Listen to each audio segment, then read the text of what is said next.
Welcome to the Wisdom for Life podcast with David Baker. David was a former paratrooper in the 82nd Airborne Division and for over 30 years has been a preacher. He has written 5 books and is an Amazon #1 best-selling author. He is the chaplain at the county jail, pastors a church, and is the father of 11 children. Yes, 11. This podcast is here to give you wisdom for your family, your marriage, your children, your finances, your health, and your life. And now, the host of Wisdom of Life podcast, David Baker. Hello and welcome, David Baker, your host for the Wisdom for Life podcast. Hey, we're glad that you're here. Looking forward to another episode number 25.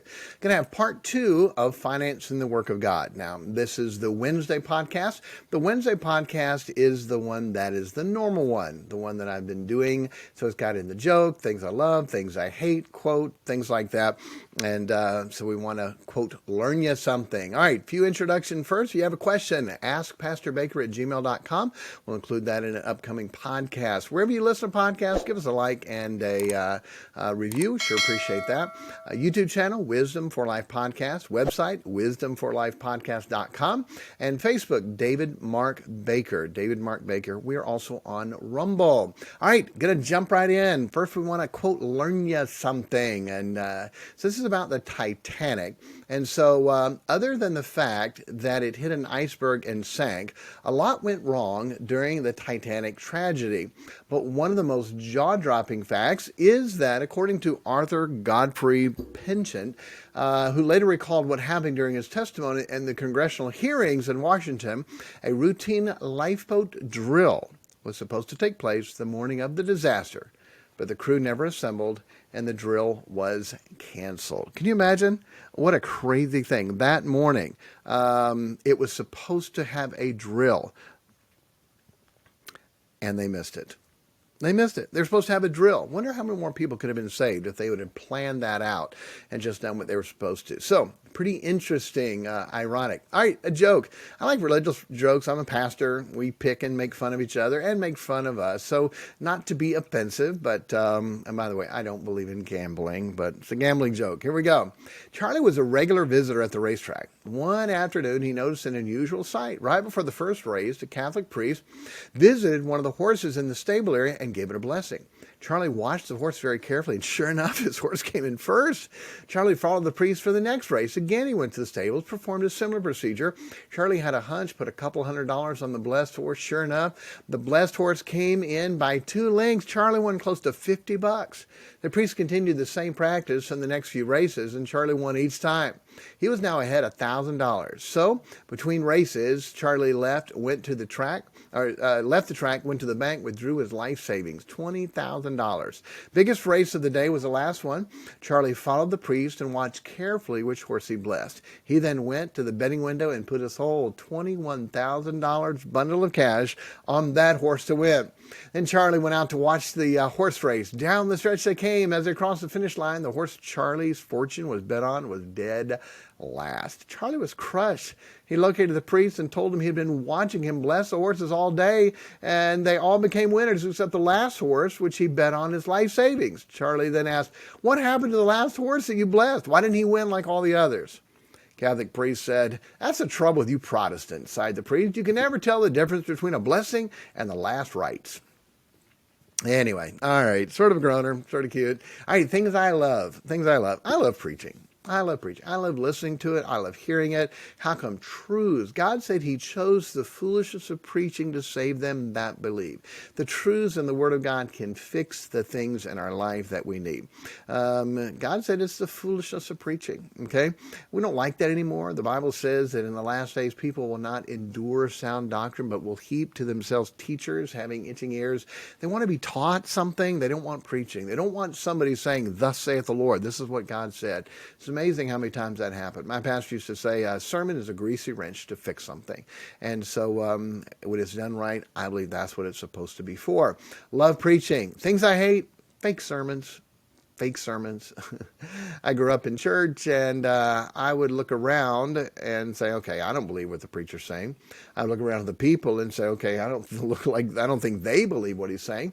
I'm listening to him, and said, I don't even think he believes what he's saying. He's just saying it because he's going through the motions. There's a lot of preaching like that. I hate that. Can't stand that. Don't like that. But I love the true preaching of the Word of God to fix problems. All right, quote for the week. Quote for the week. My favorite one. Remember, not everything you read on the internet is true, by Abraham Lincoln. All right. We're doing some political quotes. Last week I gave you, if God wanted us to vote, he would have given us candidates, by Jay Leno. Not very good candidates. I like this one. The problem with political jokes is they get elected. The problem with political jokes is they get elected. Henry Cate the Seventh, whoever that is, but thought that was pretty good. So there's your quote for the day. That's a pretty good joke also. All right, Bible trivia, not trivial. So last week was Abraham, the name of his third wife. Okay? First, of course, was Sarah. Then we have when Sarah gave her handmaid Hagar to be his wife. And then after Sarah passed away, he married Keturah. That was his third wife. All right. So first one to email me, we'll give you a little gift. First one to email me with the right answer. Okay. The one for this week, Daniel's Babylonian name. So we'll give you that. All right. So I'm going to finish the lesson that we started teaching. Try to finish it. We'll see. It's a book, and it can go on a long time. But I want to give you the gist of it. It's called How to Finance the Work of God. How to finance the work of God. And so important. I'm not going to review it all because it was in last week. So if you missed last Wednesday, go back. Anytime I teach, I like to review, but the time I don't want you to have to spend, and if you already heard that. So if you missed it, stop right here, go back to last week, and it's called How to Finance the Work of God. And that's part one. This will be part two. Okay? So I want to give you the strangest verse in the Bible on financing the ministry. Okay? Luke 16. Strangest verse in the Bible. When you were little, did you ever watch Sesame Street? When I was a kid, we did. And they would have 4 pictures up and say, which one of these is not like the other? And they had a picture of 3 animals and a pencil. Oh, the pencil is not like the other one. Which one of these is not like the others? If I put 4 verses and say, all right, which one of these verses is not in the Bible? This is the one that you would say, okay, that one is definitely not in the Bible. And so I'm going to read a longer passage to build this up and explain what it is about. But it's amazing. Luke 16. Now, when you think of Luke 16, what do you think about? Luke 16. Does any of that ring a bell? If you know the Bible, Luke 16, or when you hear, oh, yeah, that's Luke 16, this is Lazarus and the rich man, okay? When the rich man went to hell, and in hell he lifted up his eyes being in torment, okay? That's in Luke 16. But before you get to that, you have this parable, principle on money and finance. Luke 16, verse 1. And he said unto his disciples, remember this, okay? Who is he speaking to? The context. He said unto his disciples, all right, that a certain rich man which had a steward, the same was accused unto him that he had wasted his goods. He called him and said unto him, how is it that I hear this of thee, give an account of thy stewardship, that thou mayest be no longer steward? He's about to lose a job. And the steward said within himself, what shall I do? For my Lord taketh away from me the stewardship. I cannot dig, and to beg I am ashamed. I'm resolved what to do. When I am put out of the stewardship, they may receive me into their houses. Okay, here's what happened. He got fired. But he still had the relation with the people. So he said, I'm going to go to them. They'll receive me because they know I've worked for him. Here's what I'll do. So he called every one of the Lord's debtors unto him and said unto him, how much owest thou unto my Lord? And he said, 100 measures of oil. And he saith unto him, take thy bill, sit down quickly, and write 50. And to another, how much owest thou? And he said, 100 measures of wheat. And said unto him, take thy bill, write 80. And so, by the way, he is doing what credit companies do right now. You got a $5,000 or $10,000 credit card bill and you can't pay it and you're late, you're behind. They will settle with you if you'll pay up front half or pay up front this amount. They'll settle with you and count it as paid because they know, okay, 1 bird in the hand is better than 2 in the bush. You understand that? A bird you have a hold of is better than 2 that you might get, okay?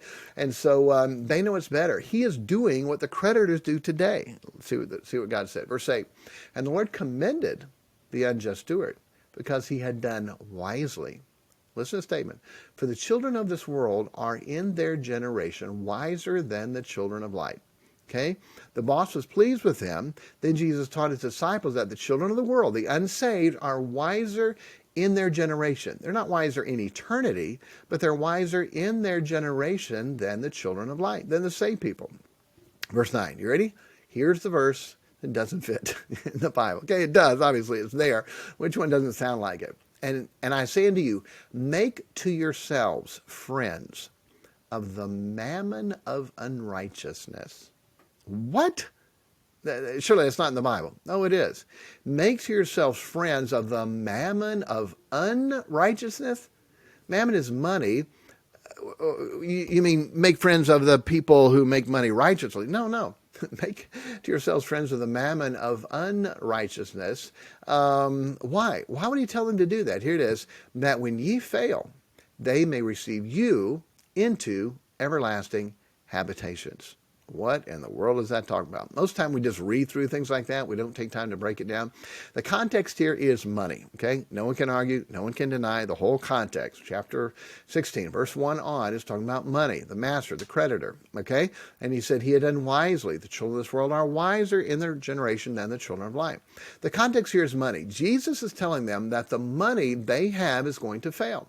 So they need to learn from the children of the world how to make money, but they are to use it for everlasting habitations. Everlasting, we know that's forever. Habitation is where they're going to live.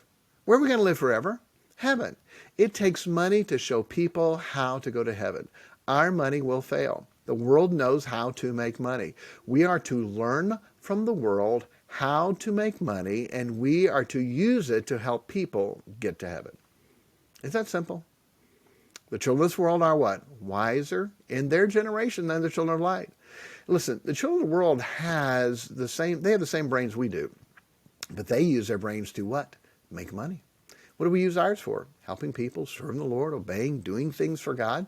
They use theirs to make money. The children of this world know how to make money. Jesus taught his who? Who's the context?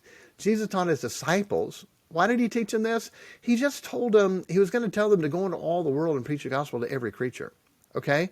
Jesus knew, like we've said, that's going to take money to do that. Sorry. By the way, did Jesus and his disciples understand and know money? Yes. They had someone who carried the money. They had to buy bread. It talks about that often. They only had this many penny worth of money to be able to buy bread. That's talked about often. They understood taxes had to be paid. Jesus told Simon to go fishing and pull the money out. They understood living in this world, it takes money to eat, to live, and to survive. Jesus is going to tell his disciples to go into all the world and preach the gospel to every creature. That's going to take a lot of money. Listen, the money you have is going to fail. The children of this world are wiser. You learn from them how to make money, the mammon of unrighteousness, but you use it for everlasting habitation. You use it to get money so you can help people get to heaven. It takes money to do that. One of the biggest reasons why churches cannot and are not reaching the people is we do not have the money to do that. Every pastor, every church, every deacon listening to this, imagine if you had unlimited money for your church. What could you do? How many people could you reach? Tell me that's not a big deal. Tell me if you had the money, what could you do to be able to reach people? Okay? It's big and it's there. Jesus told his disciples to do that. Well, what about when the Bible said you can't serve two masters and you can't serve God and mammon? Guess where that's found at? You want to guess? Luke 16. A few verses down.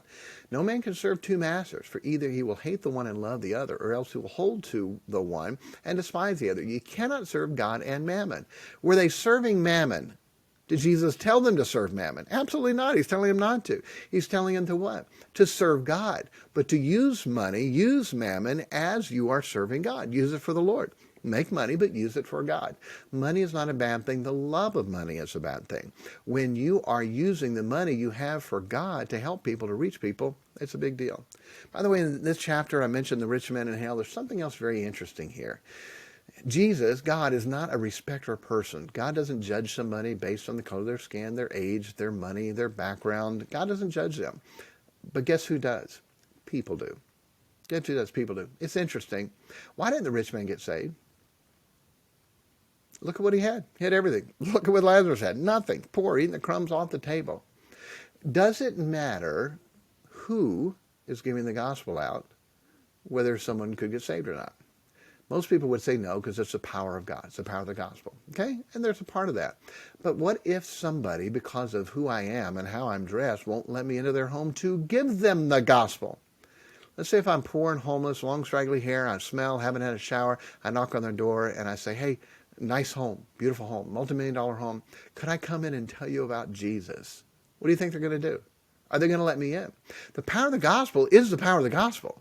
But if they won't let me share with them the power of the gospel, they're not going to get to hear it where they can be convicted and be saved. What happens, I know this is a long stretch, what happens if Bill Gates becomes a saved, soul-winning witnesser? And he knocked on that same door. And they came to the door and said, wow, it's Bill Gates. He said, yes, I'm Bill Gates. And I have billions of dollars. But there's something that's more important than that. The billions of dollars will not help me with. I'd like to ask you a question. Could I come in for a few minutes and talk to you to make sure you know for sure that you're saved, that you're on your way to heaven? Because after we die, the nice homes we have and the money we have will not matter. Could I come in for a few minutes and share that with you? Sure, Mr. Gates, come on in. What are the chances that he would be let in? As a pastor, I've knocked on the nicest homes in our town, the multi-million-dollar homes, those neighborhoods. People were friendly, kind. Some were saved, some had churches, some were not. Guess how many doors I got in?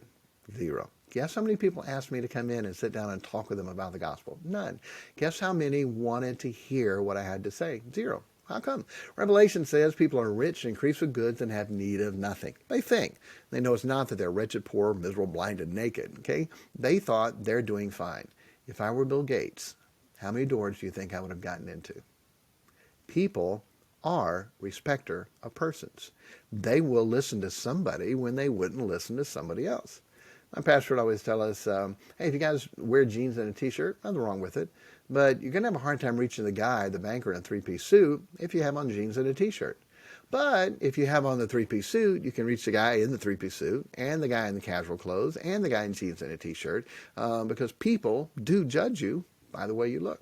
And it really does matter, okay? All right, the last lesson in this, and again, there's a lot more, but this is an amazing story, and it's the example story, okay? 2 Kings chapter 4, if you want to go and read it. And when I won't set you up like I do most people, but most of the time I tell them this story, okay? And so, hey, Pastor, what would you do? Someone comes to you, and he's in his 50s, and he said, look, God called me to preach years ago. I didn't surrender. I can't get over it. God still wants me to preach. Would you train me? Well, sure. You train him in the ministry. He goes out and pastors the church. He's doing a good job. He ends up having a heart attack and he dies. The wife and 2 kids come back to you. You're their pastor and say, Pastor, what do we do? My husband left us in so much debt. My boys are going to have to pay this off for years to make it right. Pastor, what do we do? What do you tell her? What do you tell her? We'll pray for you. We'll take a Wednesday others offering for you, or file bankruptcy. What do you tell him? That's a Bible story. 2 Kings chapter 4. One of the sons of the prophets goes out to the work. He dies. The wife and kids come back. The sons are going to have to be slaves to pay the debt off. She comes to the man of God, Elisha, and says, what do I do? Bible story. Very interesting. He said, what do you have in your hand? What do you have in your hand? I've got some oil. Okay. Take what you have. Go to all your neighbors and borrow vessels, not a few. You know the story. And then ask God to pour out a blessing. Listen, okay. She did it. She obeyed. She took what she had. She borrowed what she didn't. She asked God to pour out a blessing. So much oil came, filled up every vessel. They sold the oil, paid off the debt, and lived off the rest of it. Listen carefully. The man of God counseled the widow lady to start an oil business. You may not like how that sounds, but you tell me what he did.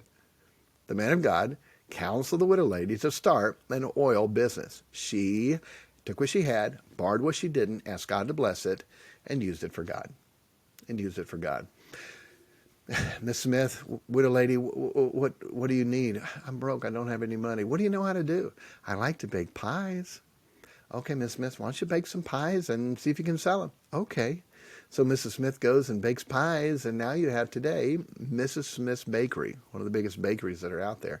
That story is not exactly true, but here's the true story of Mrs. Smith's Bakery. A mom, stay-at-home mom, wanted to help out the family with the finances. Bills are tight. So she started making some pies. Her husband took them to the factory and would sell them at work.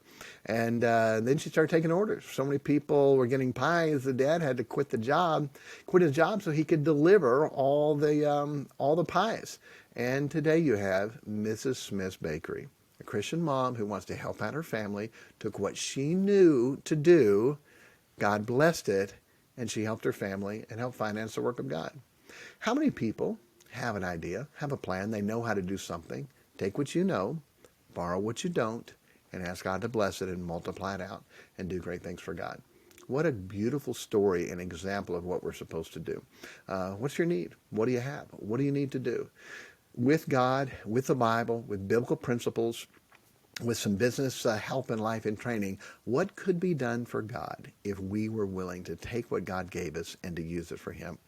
Since we've taught this, amazing. Had a man that came and said, I said, well, what do you know how to do? He said, I know how to lay hardwood floor. I said, are you good at it? He goes, yep. Can you do it for yourself? Yep. All right, what do you think? I think God wants me to do it. Great. And so he did it. And right away, testing and trial, okay? In the book, there's a whole lot of watch out for, okay? There's a lot of that stuff. And so right away, the company he worked for had at least a dozen people go out and start their own flooring company. No big deal. But this one said, nope, you're not going to do that. And he had some non-compete when he first signed on, didn't know he had it, and sued him, took him to court.